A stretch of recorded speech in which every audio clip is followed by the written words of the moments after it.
નમસ્કાર મિત્રો, આ ખેડૂતો માટેની ચેનલમાં હું હરિભાઈ પટેલ તમારું હાર્દિક સ્વાગત કરું છું। ખેડૂત મિત્રો, આજનો આ વિડીયો ગુજરાતના દરેક ખેડૂત મિત્રોએ ફરજિયાત જોવાનો છે અને ગામના ખેડૂતો સુધી પહોંચાડવાનો છે। ખેડૂત મિત્રો, તમે જાણતા જ હશો કે છેલ્લા 5 વર્ષના આંકડા મૂકવામાં આવે તો જે પ્રમાણે દેશમાં સતત મોંઘવારી વધતી જાય છે તેની સામે ખેડૂતોની આવક સતત ઘટતી જાય છે, જેના કારણે આજનો ખેડૂત પાયમાલ થતો જાય છે, જેનું માત્ર ને માત્ર કોઈ કારણ હોય તો ખેડૂતોને છેલ્લા 5-7 વર્ષથી પોષણક્ષમ ભાવ મળતા નથી। ખેડૂતો પાકને પકવવા જેટલો ખર્ચ કરે છે તેની સામે ખેડૂતોને જેટલો નફો થવો જોઈએ તેટલો થતો નથી, ઉલટાની ઘણીવાર ખોટ પણ ખાવી પડે છે। તો મિત્રો, આ ભાવ ન વધવા પાછળ કોણ જવાબદાર છે?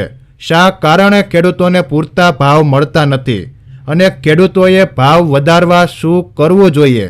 તે દરેક પ્રશ્નોનું સમાધાન એક નાના એવા ગામના ખૂબ જ જાગૃત ખેડૂત નિલેશભાઈ પટેલે ખૂબ જ સરસ રજૂઆત કરી છે।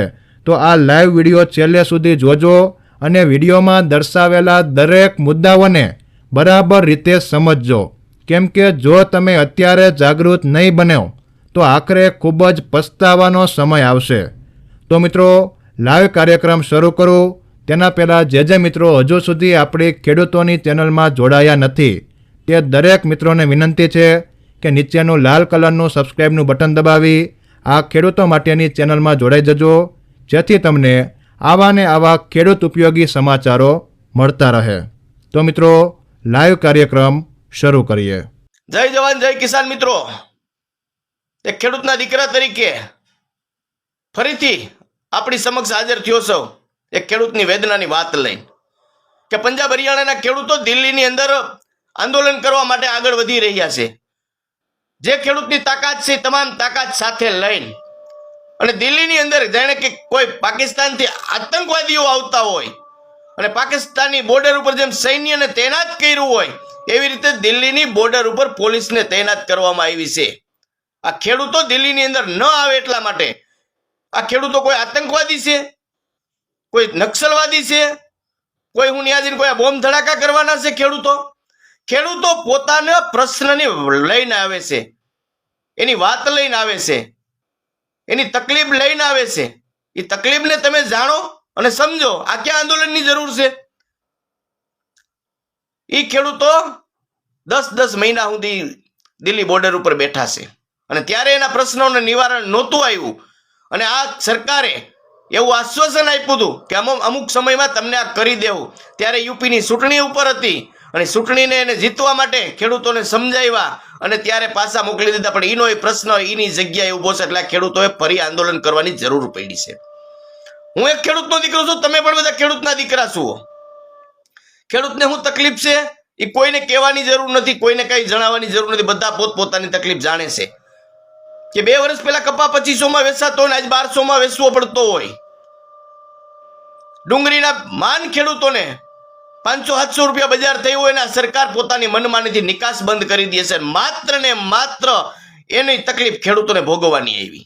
ખેડૂતોની ડુંગળી ઢોલેટી પાણી, ખેડૂતોએ ખેતરમાં ઉભા ખેતરમાં રોટાવેટર માર્યા અને ડુંગળી કેવી રીતે થતી હોય એ ખેડૂતના દીકરા તરીકે વેદના મને ખબર હોય, જે વાયવી હોય એને ખબર હોય કે મોંઘા ભાવને બિયારણ ખાતર સુપર મજૂરી સડાવી અને ડુંગળી પૈકવી હોય અને જ્યારે પાકવાની થાય અને ભાવ આ નિકાસ સરકારની નીતિના કારણે ભાવ ઘટે ત્યારે ખેડૂતના દીકરા તરીકે ખૂબ દુઃખ થતું હોય।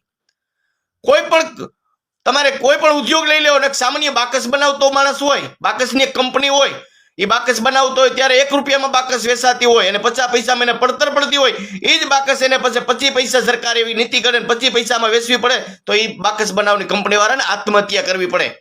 પણ આ ખેડૂતનો દીકરો જગતનો તાત વિષ્ણુનો અવતાર ના હૃદય એટલું બધું મોટું છે કે આવું તો 100 વાર સરકાર, ભાજપ સરકાર કોઈ કે કોંગ્રેસ હોય, નીતિ આની આજ રહેશે। યાદ રાખજો, હું કોઈ સરકારનો કોઈ પક્ષ નથી, કોઈ સરકારનો વિરોધ નથી, માત્ર નીતિ, ખેડૂત પ્રત્યેની જે નીતિ છે એ નીતિને ઘડવામાં તકલીફ છે। એટલે તમામ વસ્તુના ભાવ વધે તો ખેડૂતના ખેત પેદાશના ભાવ કેમ ન વધે? ખેડૂતનો દીકરો સવારે લેવા જાય તો મોંઘું લે, વેચવા જાય તો સસ્તું વેચે। અને છતાંય ખેડૂતના દીકરા વાહવાહી કરે. કોઈ પણ અરે હું એમ કહું, કોઈ પણ સરકારની કંઠી શા માટે બાંધો છો? આજે ભાજપ છે તો જેનો સત્તા હોય એનો વિરોધ કરવાનો હોય, એની પાસે અપેક્ષા હોય, એની પાસે માગણી હોય. કાલે કોંગ્રેસ આવે તો કોંગ્રેસ પાસે પણ માગણી હોય. ઈમાસીના દીકરા કોઈ ન હોય. આપણા સરકારમાં બેઠા હોય, કોઈ પણ બેઠા હોય, સત્તા ઉપર હોય, એ સત્તા પાસે ખેડૂત હોય કે કોઈ પણ આમ જનતા હોય, એની અપેક્ષા હોય, એની માગણી હોય. પણ ખેડૂતના દીકરાનું કોઈ સાંભળવા તૈયાર નથી. અને કોઈ ખેડૂતનો દીકરો જઈને કોઈ લડાઈ લડવા જતો હોય ને, દેશ ઉપર કોઈ આક્રમણ કરવા જતો હોય, એવી રીતે સૈન્યને એમ તનાત કરી દીધું છે. જેમ પાકિસ્તાનની બોર્ડર ઉપર આપણું સૈનિક આમ બંદૂકો લઈને ઉભા હોય, એવી રીતે પોલીસ ખડકી દીધી છે. શા માટે મિત્રો? ખેડૂત આતંકવાદી છે, નક્સલવાદી છે? આ દેશનો જગતનો તાત છે, આ દેશનો વિષ્ણુનો અવતાર છે, આ દેશનો આખો અન્નદાતા છે. 140 કરોડની થાળીમાં જો અન્ન જાતું હોય ને તો આ ખેડૂતના કારણે જાય છે મિત્રો. એટલે કોઈ નાની વાત નથી. આ 140 કરોડ જનતાનું પેટ ભરાતું હોય ને તો ખેડૂતના કારણે ભરાય છે, અને એ જ ખેડૂત દુઃખી થાય. અને મિત્રો ખાસ મારી એક વાત બહુ સમજા જેવી વિચાર જેવી છે, યાદ રાખજો. ખેડૂતના દીકરાને આંદોલન ન કરવું પડે, ખેડૂતોને આંદોલન ન કરવું પડે. આ આંદોલન કરવાનું કારણ હોય તો માત્ર ને માત્ર, મારી વાત યાદ રાખજો, બહુ સમજા જેવી વાત કરું છું, મને જે સમજ પડે એ ઉપરથી. આ આંદોલન કરવાનું કારણ માત્ર ને માત્ર આ ભારત દેશના માર્કેટિંગ યાર્ડ છે ને, એના ચેરમેન છે, એ કોઈ પણ સત્તામાં બેઠા હોય, એ સત્તાના હોય છે. એ ખેડૂતોના હોતા નથી, માર્કેટિંગ યાર્ડના પણ હોતા નથી. એ ચેરમેન બિન રાજકીય અને નિષ્ક્રિય માત્ર ને માત્ર ખેડૂતોના હોય તો આ આંદોલન કરવાની ખેડૂતોએ જરૂર ન પડે. એનો તમને સીધો સાદો એક દાખલો બતાવું. હમણાં જ આપણે થોડોક સમય પહેલા ટ્રક હડતાલ થઈ. ટ્રકના ડ્રાઈવરોને જે કાંઈ કાયદા કર્યા હતા એનો વિરોધ હતો. ખાલી 24 કલાક ટ્રકના ડ્રાઈવરોએ પોતાના ખટારાના હેન્ડલ મૂકી દીધા. 24 કલાકમાં સરકારે એનો પ્રત્યે નિર્ણય લેવો પડ્યો અને ટ્રક ડ્રાઈવરોનું વાત માનવી પડી અને ફરીથી રાબેતા મુજબ કરવું પડ્યું. એનું કારણ એનું એસોસિએશન છે, એની એકતા છે. અને આપણે મોટો સમુદાય છે, સ્વાભાવિક છે આપણી એકતા ન થાય, પણ માર્કેટિંગ યાર્ડ છે એ ખેડૂતનું હૃદય હોય. ખેડૂત કાંઈ પણ માર્કેટિંગ યાર્ડ, માનો કે દાખલા તરીકે હું તમને વાત કરું કે હું જામકોણા તાલુકાનો બાલાપર ગામનો વતની છું.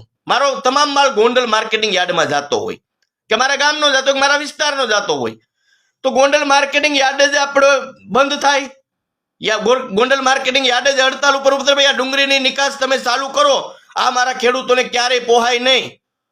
આવી રીતે તમામ માર્કેટો એક જ દિવસમાં રજા પાડે, ગમે એને ઝૂકવું પડે. પણ નહીં મિત્રો, માર્કેટિંગ યાર્ડના ચેરમેન માર્કેટિંગ યાર્ડના નથી, ખેડૂતના નથી, માત્ર ને માત્ર સરકારના છે. આજે ભાજપની સરકાર છે તો ભાજપના છે, કાલે કોંગ્રેસની સરકાર બેસે તો કોંગ્રેસના હશે. એ બિન રાજકીય નથી, નિષ્ક્રિય નથી. એના કારણે આ બધું થાય છે ને જોવા જડે છે. ખેડૂતને તકલીફ એના કારણે પડે. હવે માર્કેટિંગ યાર્ડનો ચેરમેન હોય એને ખ્યાલ હોવો જોઈએ, એ તો ખેડૂત છે ને ખેડૂત વતી છે કે ડુંગળીનો ભાવ કાલે આ તો આજે આ છે, કપાસનો ભાવ કાલે આ તો આજે આ છે. આપણે ખેડૂતને પોહાય નહીં, એને તમામ જાતની ખબર હોય કે ખેડૂતને આ પાક આટલામાં ઉભો થાય છે ને આ પાક આટલામાં વેચવો પોહાય. પરંતુ એ નહીં કરે માણસ, એ તો માત્ર ને માત્ર ભાજપના ઈશારા ઉપર નાચશે. એ ક્યારેય તમારું માર્કેટિંગ યાર્ડ બંધ નહીં કરે, માર્કેટિંગ યાર્ડમાં હડતાલ નહીં પાડે, કારણ કે એને તો ઉપરથી ઓર્ડર આવે એ પ્રમાણે કરે. એટલે ખેડૂતોથી એ ક્યારેય કાંઈ નહીં કરે. એટલે મારા કહેવાનો મતલબ એ છે કે તમામ માર્કેટિંગ યાર્ડના ચેરમેન બિન રાજકીય હોવા જોઈએ અને ખેડૂત લક્ષી હોવા જોઈએ, અને કોઈ પણ પક્ષ હારે એને લેવા દેવા ન હોવો જોઈએ. માત્ર જે માર્કેટિંગ યાર્ડની પેઢીઓ હોય એમાંથી જ હોવો જોઈએ અને ખેડૂત હોવો જોઈએ. આ માર્કેટિંગ યાર્ડનો ચેરમેન હોય એને ખેડૂતની વેદના ખબર પડે. બાકી જે ભારતીય જનતા પાર્ટી વાળા હોય કે કોંગ્રેસ વાળા હોય, એ જેને ચેરમેન બેહારી દે એ તો સ્વાભાવિક છે, એ કેટલું જ ભણવાના છે, એ કેટલું જ કડવાના છે, એ કેમ જ કરવાના છે. એ ખેડૂતની વાત નહીં, એને કાંઈ લેવા દેવા નથી, કારણ કે એ ભારતીય જનતા પાર્ટી એ સરકાર તરફથી બેઠા છે, એને બિહાડવામાં આવ્યા છે, એટલે એના ઈશારે નાચવાના છે. માત્ર ને માત્ર માનો કે આપણા જે કાંઈ ભારત દેશના જિલ્લા હોય, જિલ્લા વાઇઝ એક માર્કેટિંગ યાર્ડનો ચેરમેન હોય, એનો એક એસોસિએશન કરે અને એમાંથી તમારે સરકારને એને પૂછવા આવવું પડે, ભાઈ આ નિર્ણય અમે લઈ, તમે આમાં સહમત છો તો જ નિર્ણય લઈ શકે. કારણ કે માર્કેટિંગ યાર્ડ કાલે બંધ થાય તો કાલે આખા દેશનું અર્થતંત્ર ખોરવાય, એને સરકારને પણ બીક લાગે. આજે તો શું છે, ખુલ્લું મેદાન છે, એના માણસો બેઠા છે, એ ધારે એમ થાય કે તમે એમ માનો છો કે આજે ડુંગળી 800 વેચવા દો કાલે 300 વેચવાની ખેડૂતને મજબૂરી પડે? આ માર્કેટિંગ યાર્ડનું એસોસિએશન હોય તો આ માર્કેટિંગ યાર્ડના ચેરમેન કે આપણે તમામ માર્કેટિંગ એક જ દિવસમાં બંધ થાય તો ક્યાં જાય? જખ મારીને મિત્રોને ભાવ દેવા પડે, જખ મારીને એને નિકાસ, આ તો મન થાય તે નિકાસ બંધ કરે, મન થાય તે નિકાસ કરે, મન થાય તે આયાત કરે, મન થાય તે આયાત બંધ કરે, કારણ કે એની મનમાની કરી શકે. અને એક વાત મને સમજ નથી પડતી, હાલો ધારાસભા છે તો માનીયો કે મુખ્યમંત્રી બેહારવા માટે ધારાસભાની જરૂર પડે, ધારાસભ્ય પક્ષવાદ લડે, માર્કેટિંગ યાર્ડના ચેરમેન સરકારે શા માટે બેસાડવા પડે પોતાના? એનું માત્ર કારણ અર્થતંત્ર, માર્કેટિંગ યાર્ડ ખેડૂતોની કાયમી માટે પોતાના હાથમાં રાખવા માટે, ખેડૂતોનું ધાયરું કાંઈ ન થાય એટલા માટે. કારણ કે માર્કેટિંગ યાર્ડ તો સ્વતંત્ર છે, તો ખેડૂતોનું છે, ખેડૂત લક્ષી છે, તો ખેડૂત પ્રત્યે જ એને ભાવના હોવી જોઈએ, ખેડૂત પ્રત્યે જ એને લાગણી હોવી જોઈએ. ખેડૂતનું કાંઈ પણ અહિત થાય તો માર્કેટિંગ યાર્ડને પહેલા સૌથી પ્રથમ ખબર માર્કેટિંગ યાર્ડને પડે.